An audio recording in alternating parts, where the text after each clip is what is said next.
함께 보실 하나님의 말씀은 창세기 19장 말씀입니다. 창세기 19장 23절에서 33절까지 보겠습니다.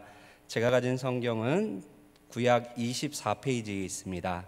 창세기 19장 23절에서 33절 말씀입니다. 창세기 19장 23절에서 33절 말씀 봉독해 드리겠습니다. 롯이 소알에 들어갈 때에 해가 돋았더라. 여호와께서 하늘 곧 여호와께로부터 유황과 불을 소돔과 고모라에 비같이 내리사 그 성들과 온 들과 성에 거주하는 모든 백성과 땅에 난 것을 다 엎어 멸하셨더라. 롯의 아내는 뒤를 돌아보았으므로 소금 기둥이 되었더라. 아브라함이 그 아침에 일찍이 일어나 여호와 앞에 서 있던 곳에 이르러 소돔과 고모라와 그 온 지역을 향하여 눈을 들어 연기가 옹기가마의 연기같이 치솟음을 보았더라. 하나님이 그 지역의 성을 멸하실 때에 곧 롯이 거주하는 성을 엎으실 때에 하나님이 아브라함을 생각하사 롯을 그 엎으시는 중에 내보내셨더라. 롯이 소알에 거주하기를 두려워하여 두 딸과 함께 소알에서 나와 산에 올라가 거주하되 그 두 딸과 함께 굴에 거주하였더니 큰딸이 작은딸에게 이르되 우리 아버지는 늙으셨고 온 세상의 도리를 따라 우리의 배필될 사람이 이 땅에는 없으니 우리가 우리 아버지에게 술을 마시게 하고 동침하여 우리 아버지로 말미암아 후손을 이어가자 하고 그 밤에 그들이 아버지에게 술을 마시게 하고 큰딸이 들어가서 그 아버지와 동침하니라. 그러나 그 아버지는 그 딸이 눕고 일어나는 것을 깨닫지 못하였더라. 아멘. 지난주에 이어 소돔 성의 멸망과 롯의 구원에 관한 이야기가 이어지고 있습니다. 유황과 불이 하늘로부터 비같이 내려 그 멸망의 죄악의 도성 소돔을 멸망시켰습니다. 롯의 가족은 천사의 도움을 받아 극적으로 소돔을 탈출합니다. 그리고 천사는 롯에게 세 가지 지침을 주었죠. 무엇인지 기억하시나요? 첫 번째는 뒤를 돌아보지 말라. 두 번째는 들에 머물지 말라. 세 번째는 산으로 갈라라는 지침을 주었습니다. 그러나 오늘 본문에 기록된 대로 롯의 아내, 롯의 처는 뒤를 돌아보지 말라는 천사의 말을 따르지 않고 뒤를 돌아보게 됩니다. 26절이죠. 26절 한번 보실까요? 롯의 아내는 뒤를 돌아보았으므로 소금 기둥이 되었더라. 여러분, 뒤를 돌아보았다라는 것, 이런 단순한 몸동작을 의미하는 것이 아니지요. 그녀가 추구하는 삶의 방향이 어딘인지를 우리에게 보여주고 있습니다. 뒤를 돌아보았다라는 이 표현의 그 뜻은 큰 관심을 가지고 보았다입니다. 다시 말해서 그 뒤에 있는 소돔, 자신이 수십 년 동안 살았던 그 소돔을 동경의 눈으로 관심을 갖고 뒤를 돌아 본 것이죠. 하나님의 심판을 받아 잿더미가 되고 있는 소돔을 아직도 동경하고 있었던 것입니다. 여러분, 이러한 모습은 출애굽한 이스라엘 백성들에게서도 똑같이 나타났습니다. 광야를 지나는 동안 이스라엘 백성들은 반복해서 애굽을 동경하였습니다. 애굽을 회상하면서 애굽에 있을 때 고기가마 옆에서 고기를 먹던 때가 그립다 라고 말을 하면서 애굽을 동경했죠. 출애굽한 이스라엘 백성이 애굽을 동경했던 것처럼 오늘 출소돔한 롯의 아내는 그 소돔을 동경하며 뒤를 돌아보았습니다.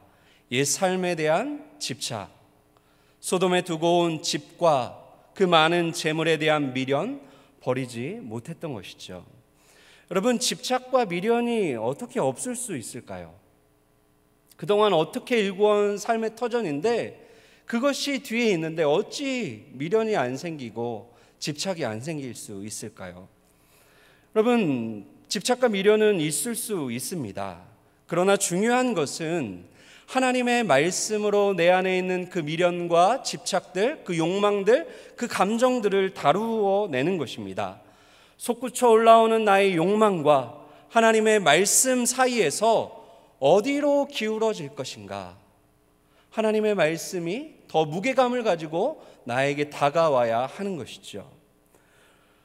롯의 아내는 뒤를 돌아보지 말라는 천사를 통한 하나님의 말씀, 그 하나님의 말씀을 가지고 자신의 마음을 다스려야 했습니다. 뒤를 돌아보고 싶지만 하나님이 말씀하셨기에 뒤를 돌아보지 않고 앞을 보고 나아가야 하는 것이죠. 우리의 삶도 마찬가지 아닌가요? 거짓말을 하고 싶은 그 마음 일어날 수 있죠. 남의 것을 훔치고 싶은 마음 있을 수 있습니다. 성적인 일탈에 대한 그런 욕구들 없다라고 말할 수 없는 것이죠. 그러나 하나님이 하지 말라 하시니 그 말씀 앞에 나의 욕망을 멈추어 세우는 것입니다. 그러나 큰 자석에 쇠붙이가 끌려가듯 이 롯의 아내는 소돔의 마력에서 벗어나지를 못하고 있었습니다. 그리고 결국 소금 기둥이 되어 버렸던 것이죠. 여러분, 롯이 소돔 성에 첫 발을 내디뎠을 때를 기억하시나요? 그는 풍성한 재물을 이끌고 부푼 가슴을 가지고 그 찬란한 미래, 행복한 미래를 꿈꾸며 소돔 성에 첫 발을 내디뎠습니다. 소돔에서 행복하게 잘 살 수 있을 것만 같았습니다. 그러나 그가 꿈꾸어왔고 또한 실제로 이루었던 그 삶은 불에 타 잿더미가 되었습니다. 땀 흘려 모았던 모든 소유가 한순간에 잿더미가 되었던 것이죠. 그리고 이 롯이 소돔에서 가지고 나온 것은 옷 한 벌과 신발 한 짝뿐이었습니다. 모든 소유를 잃어버렸습니다. 그리고 심지어 아내마저 잃어버린 롯, 그의 심정이 어떠했을까요? 이 엄청난 충격적인 사건을 경험한 후에 롯은 어떻게 살아가야만 했을까요? 여러분, 우리가 하는 말 중에 트라우마라는 말이 있죠. 여러분들도 아시는 말일 텐데요. 외상후 스트레스 장애라고 불리는 이 트라우마는 정신적인 외상을 의미하죠. 우리의 마음 가운데 가해진 충격, 그래서 상처가 난 것을 의미합니다. 외부의 충격에 의해 우리의 신체에, 우리의 몸에 상처가 이렇게 생기듯 우리의 마음에도, 우리의 정신에도 그 충격적인 사건 때문에 외상이 생긴다라는 것입니다. 큰 사고나 재난의 현장에서 살아남은 사람들의 이야기를 들어보면 이 트라우마 때문에 몹시 힘들어하는 것을 우리가 종종 보게 됩니다. 오랜 기간 악몽에 시달리기도 하고 사람을 만나는 것을 그렇게 두려워해서 피하곤 합니다. 여러분, 롯과 두 딸은 어떠했을까요? 그들에게도 트라우마가 있지 않았겠습니까? 도시 전체가 멸망당하는, 자기가 알던 사람들을 포함하여 많은 사람들이 죽어가는 것을 경험했습니다. 그리고 롯은 아내를 잃어버렸고 딸들은 엄마를 잃어버렸습니다. 안정감을 주던 삶의 터전과 모든 기반 시설들이 눈앞에서 사라져버렸습니다. 요즘 같으면 정신과 진료도 받고 상담도 받으면서 그러한 트라우마들을 좀 극복하며 나아갔을 텐데 그럴 수도 없었어요. 그래서 롯과 그의 두 딸은 일상적인 삶을 제대로 살지 못하는 정신적 장애를 경험하게 됩니다. 여러분, 트라우마는 먼 나라 이야기가 아니죠. 오늘을 살아가는 저와 여러분들의 이야기입니다. 우리 주변에도 트라우마 때문에, 또한 우울증을 비롯하여 정신질환 때문에 정상적인 삶을 살지 못하는 분들이 많이 있습니다. 사랑하는 가족의 죽음, 불의의 사고, 원하지 않았던 경험 때문에 외상후 스트레스 장애를 겪고 있는 분들이 의외로 우리 주변에는 많습니다. 그분들을 돕기 위하여 우리가 할 수 있는 가장 중요한 일은 그분들을 위하여 기도하는 것이죠. 하나님께서 그분들 위로해 주시고 그 마음의 상처, 씻겨지지 않고 지워지지 않는 그 아픔들이 씻겨질 수 있도록, 아물 수 있도록 기도해야 합니다. 트라우마를 극복하고 새로운 삶을 살아갈 힘과 용기를 얻을 수 있도록 기도하며 도와주어야 하는 것이죠. 그러나 롯과 두 딸에게는 이 트라우마를 극복하도록 옆에서 돕고 기도해 주는 사람들이 없었습니다. 소돔 성 멸망 이후에 롯을 움직여 갔던 것은 다름 아닌 두려움이었습니다. 두려움의 포로가 되어 두려움에 끌려다니는 롯을 보게 됩니다. 30절 말씀인데요, 30절 한번 보시죠. 롯이 소알에 거주하기를 두려워하여 두 딸과 함께 소알에서 나와 산에 올라가 거주하되 그 두 딸과 함께 굴에 거주하였더니, 여러분, 처음에 천사가 산으로 가라라고 했을 때 롯이 산으로 못 가겠습니다, 저 소알로 가게 해주십시오 라고 말했죠. 왜 산으로 못 가겠다라고 얘기했죠? 두렵건대 재앙을 만나 죽을 것 같습니다. 두려워서 산으로 못 가겠다라는 거예요. 그래서 소알로 왔습니다. 소알로 오면 두려움이 좀 해소될 것 같아서 그곳으로 온 거예요. 그런데 30절은 뭐라고 얘기하나요? 소알에 거주하기를 롯이 또 두려워하고 있어요. 두려움을 피해서 온 곳인데 여전히 두려움에 시달리고 있는 것이죠. 여러분, 소알을 떠나 산으로 갔어요. 그리고 굴에 들어갔는데 거기서는 두려움이 해소되었을까요? 그렇지 않죠. 두려움에 그 마음이 사로잡힌 이상 어딜 가든 두려운 거예요. 소알로 가도 두렵고 산으로 가도 두렵고, 두려움이 늘 그 롯의 마음을 지배하고 있는 것이죠. 여러분, 두려움은 외부의 환경에 의하여 결정되는 것이 아닙니다. 우리의 내면의 상태가 어떠한가에 따라서 우리는 똑같은 상황이지만 두려움을 느끼기도 하고 두려움이 안 느껴지기도 합니다. 사랑하는 여러분, 그렇다면 우리는 어떨까요? 오늘 여러분들의 삶을 두렵게 하는 것은 무엇인가요? 실체 없는 두려움을 두려워하지 마시고 살아계신 하나님을 두려워하는 우리가 되기를 바랍니다.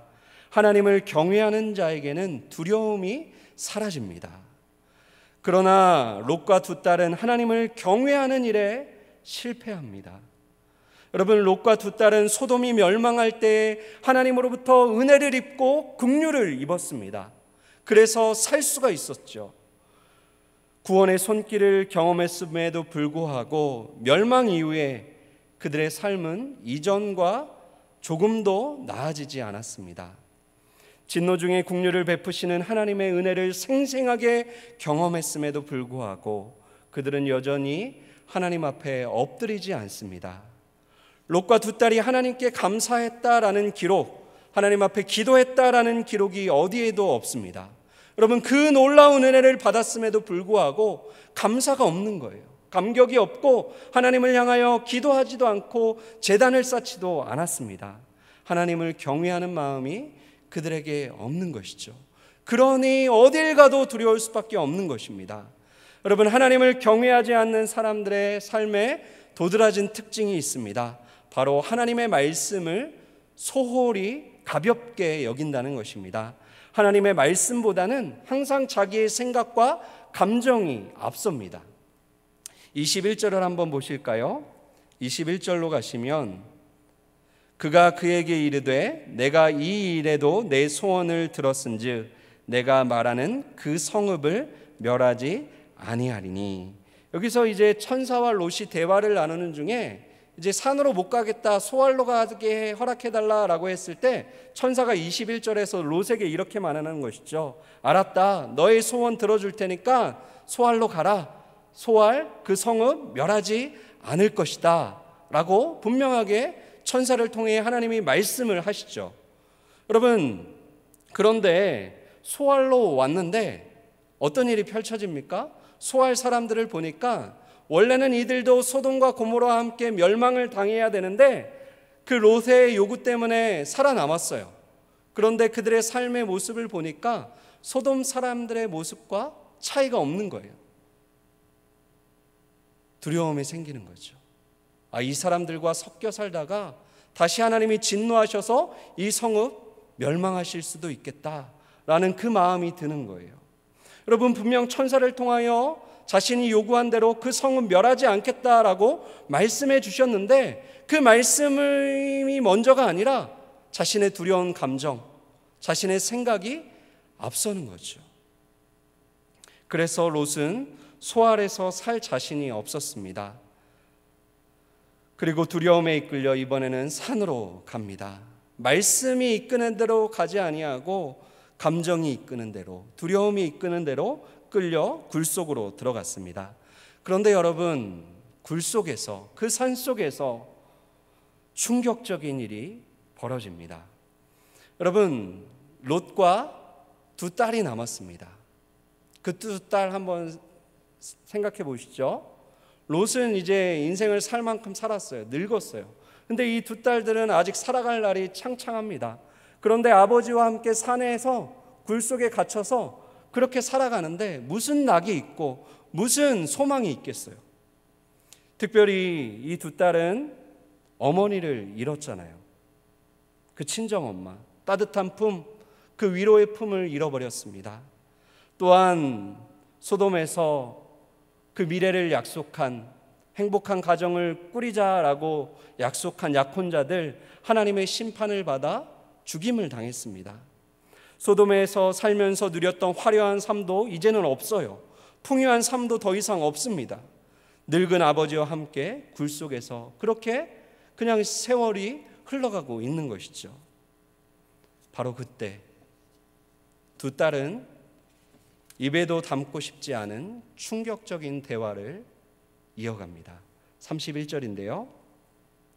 큰딸이 작은딸에게 이르되 우리 아버지는 늙으셨고 온 세상의 도리를 따라 우리의 배필될 사람이 이 땅에는 없으니.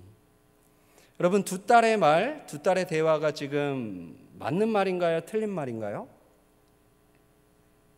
그녀의 배필될 사람이 이 땅에 없다. 한편으로는 맞고 한편으로는 틀리죠. 지금 있는 산속에는 배필될 사람 없죠, 당연히. 그러나 조금만 눈을 돌아보면 하나님께서 모든 사람을 멸절시킨 것이 아니기에 얼마든지 배필을 찾을 수 있죠. 그런데 그녀들은 배필될 사람이 없다. 야, 이러다 우리 과부로 늙어 죽겠다. 자식 하나 낳지 못하고 이게 우리의 삶의 최종 끝이다. 그 암담한 결론을 내리고 있는 것이죠. 그리고 그 문제, 자신들이 당면한 그 문제를 해결하기 위하여 두 딸들은 하나님의 방식이 아닌 세상의 방식, 죄악된 방식을 선택합니다. 32절이죠. 우리가 우리 아버지에게 술을 마시게 하고 동침하여 우리 아버지로 말미암아 후손을 이어가자 하고. 후손을 이어가고 싶은 이 두 딸들, 그 두 딸 앞에 보이는 남자라고는 아버지밖에 없었어요. 늙은 아버지. 그래서 어떻게 합니까? 아버지에게 술을 마시게 한 후에 동침하여 후손을 얻고자 합니다. 여러분 보십시오. 소돔 성은 하나님의 그 심판을 받아 흔적도 없이 사라졌습니다. 그런데 놀랍게도, 너무나 안타깝게도 그 소돔의 정신, 소돔의 타락한 성문화가 두 딸의 마음 가운데 그대로 남아있는 거예요. 소돔은 사라졌는데 소돔의 죄악의 영향력이 두 딸 안에 역사하고 있는 것이죠. 두 딸은 소돔의 정신을 그대로 이어받아 성적 일탈 행위를 실행에 옮깁니다. 33절이죠. 그 밤에 그들이 아버지에게 술을 마시게 하고 큰딸이 들어가서 그 아버지와 동침하니라. 그러나 그 아버지는 그 딸이 눕고 일어나는 것을 깨닫지 못하였더라. 여러분, 첫날은 큰딸이 들어가고 그 다음 날은 작은딸이 똑같이 했습니다. 술을 얼마나 마셨는지 이 아버지가, 이 롯이 인사불성이 되어서 딸이 눕고 일어나는 것을 깨닫지 못했다라고 성경은 두 번이나 기록하고 있습니다. 이러한 기괴한 방식으로 두 딸은 임신을 하였고 각각 아들을 낳았습니다. 경건한 아들, 경건한 자손을 낳은 것이 아니라 윤리적으로, 영적으로 괴물이라고 말할 수밖에 없는 그 자녀들을 낳은 것이죠. 여러분, 지난주에 살펴본 대로 이 롯은 소돔에서 어떤 입지를 가진 사람이었나요? 소돔 성문에 앉을 정도로 소돔 성에서 사회적으로 성공한 사람이었습니다. 집 밖에서는 사람들로부터 인정도 받고 사람들에게 상당한 영향력을 미치는 그런 삶을 롯은 살았습니다. 그러나 롯의 집안을 한번 보십시오. 집안에서의 롯의 존재를 한번 보십시오. 어떠합니까? 사위는 장인의 농담으로 여겼습니다. 영향력이 없는 것이죠. 그 아내는 어떠한가요? 하나님의 말씀에 불순종하여 뒤를 돌아보아 소금 기둥이 되었어요. 딸들은 괜찮나요? 아니죠. 두 딸들은 소돔의 영향을 받아 그렇게 아버지와 해서는 안 되는 그것들을 통하여 자녀들을 낳은 것이죠. 이처럼 롯은 집 밖에서는 사람들에게 대접을 받고 인정을 받는 사람이었는지 모르지만 가정 안에서 영적인 가장으로서는 주도권을 상실한 무책임하고 수동적이며 무기력하고 무감각한 가장이었습니다. 사랑하는 여러분, 가장이 무너지면 그 가정은 보나마나 뻔합니다. 가장이 하나님 앞에 제대로 서 있어야 그 가정이 하나님 앞에 설 수 있는 것이죠. 영적 가장이 살아나면 가정도 살아납니다. 이런 의미에서 내일 오전 7시에 진행되는 은평 남성 기도회, 여러분 서인수막도 붙여 있죠. MVP 기도회는 정말 중요한 기도 모임입니다. 그저 또 하나의 기도회를 추가시키는 것이 아닙니다. 이 땅을 사랑하는, 이 타락한 세상에서 직장 생활하고 일터에서 그렇게 삶을 살아가는 우리의 남성들이 영적인 가장으로서 그렇게 세워지는 너무나 귀하고 복된 시간인 것이죠. 이 기도회를 통하여서 우리의 남성들, 은평의 남성들이 가정에서는 아내를 사랑하는 남편으로서, 또한 자녀들을 믿음으로 양육하는 아버지로서 세워져야 하는 것이죠. 또한 직장에서는 그 타락한 성문화, 그 타락한 술문화에 휩쓸려가는 것이 아니라 아브라함처럼 기도함으로 이 세상을 변혁시키고 이 세상을 비추고 이 세상을 그렇게 소금으로써 부패하지 않도록 하는 그러한 역할들을 감당해야 하는 것이죠. 그러한 꿈과 비전을 가지고 우리가 MVP 기도회로 모이려고 하는 것입니다. 여러분 27절, 28절, 29절을 한번 보실까요? 27절입니다. 아브라함이 그 아침에 일찍이 일어나 여호와 앞에 서 있던 곳에 이르러 소돔과 고모라와 그 온 지역을 향하여 눈을 들어 연기가 옹기가마의 연기같이 치솟음을 보았더라. 하나님이 그 지역의 성을 멸하실 때, 곧 롯이 거주하는 성을 엎으실 때에 하나님이 아브라함을 생각하사 롯을 그 엎으시는 중에서 내보내셨더라. 여러분, 소돔과 고모라가 멸망하는 그날 아침이었습니다. 이 아브라함이 지금 무엇을 하고 있나요? 전에 하나님 앞에 서서 기도하던 그곳으로 갔습니다. 하나님, 의인 50명이 있으면 그 성 멸하시겠습니까? 그렇게 하나님 앞에 간절히 기도하던 그곳으로 다시 갔죠. 아브라함은 소돔의 멸망을 막기 위하여 생명을 걸고 기도했습니다. 그러나 아브라함의 기도가 소돔 성의 멸망을 막지는 못했습니다. 의인 10명이 소돔에 없었기 때문이죠. 그러나 여러분, 그렇다고 해서 아브라함의 기도가 헛된 기도였나요? 그렇지 않습니다. 아브라함의 기도는 헛되지 않았습니다. 하나님께서는 아브라함을 생각하사 소돔 성을 엎으시는 중에 롯을 구원하셨습니다. 하나님의 구원의 손길이 아브라함의 기도를 통하여 롯에게 임했던 것이죠. 이처럼 우리의 모든 기도는 하나님 앞에 헛된 기도가 없습니다. 응답이 되지 않는 것 같지만 하나님께서 우리의 기도 가운데 지금도 신실하게 응답하시며 하나님의 뜻을 이루시며 누군가에게 우리의 기도가 도움의 손길이 되도록 하는 것입니다. 여러분, 올해 102세가 되신 연세대학교 철학과 김형석 교수님이 6.25 때 경험한 이야기를 이렇게 들려주셨는데요. 6.25가 터지고 나서 교수님이 부산으로 피난을 내려가셨습니다. 그리고 부산에서 그 난리통인데도 교수들이 함께 모여 신입생을 뽑기 위한 입학 시험을 치르자라고 해서 이제 학생들을 모집하고 이렇게 시험을 치르게 되었습니다. 많은 학생들이 지원을 하였고 이제 시험을 보게 되었는데요. 시험이 종료된 후에 한 학생이 교수님의 눈에 들어온 거예요. 다른 학생들은 이제 시험 끝나서 다 집으로 각자의 삶으로 흩어졌는데 한 학생이 교실에 남아서 손을 모으고 하나님 앞에 기도를 하는 모습이 교수님의 눈에 들어온 거예요. 그래서 이 교수님이 다시 교실로 들어와서 자네 이름이 무언가라고 물으면서 이름을 확인하고 수고했다고 격려하면서 좋은 결과 있기 바란다라고 이제 하고 이제 가서는 그 학생의 이름이 적힌 이 시험지를 봤는데 성적이 형편이 없는 거예요. 지원생들 중에서 최하점을 맞은 거예요. 이래서는 안 되겠다 싶어서 다시 교실로 가봤대요. 그랬더니 이 학생이 여전히 그 교실에서 하나님 앞에 간절히 기도하고 있는 거예요. 그래서 학생을 부르면서 여봐 학생, 하나님 앞에 기도하는 거 중요하지.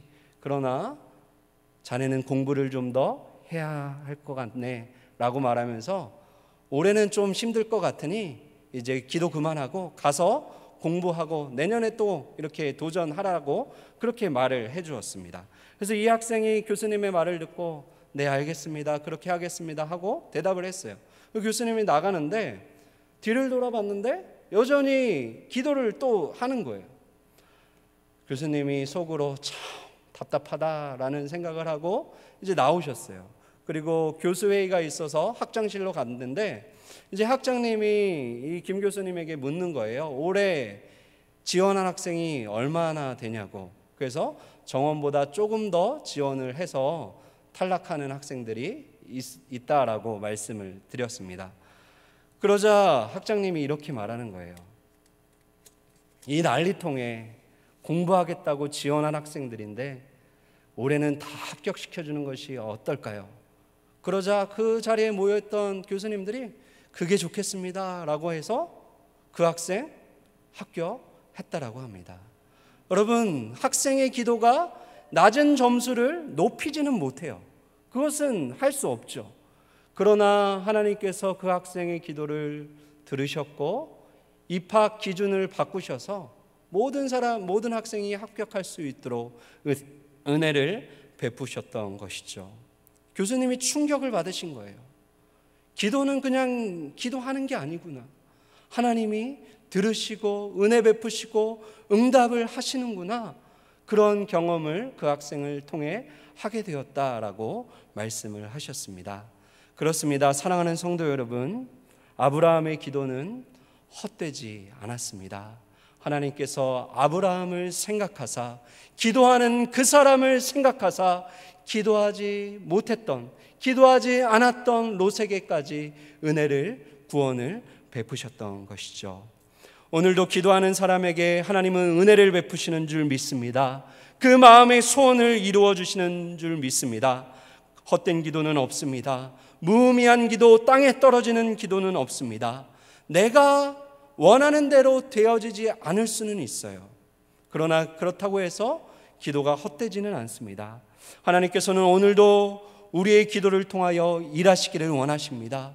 우리가 누군가를 생각하며 기도할 때 위기를 당한 그 사람을 위하여 간절히 기도하고 위기를 당한 나라와 민족을 위하여 기도할 때 하나님은 그 기도를 생각하사 오늘도 구원의 손길을 내밀어 주실 줄 믿습니다. 오늘 이 밤 기도의 자리로 나오신 여러분, 두려움 앞에 서지 마시기를 바랍니다.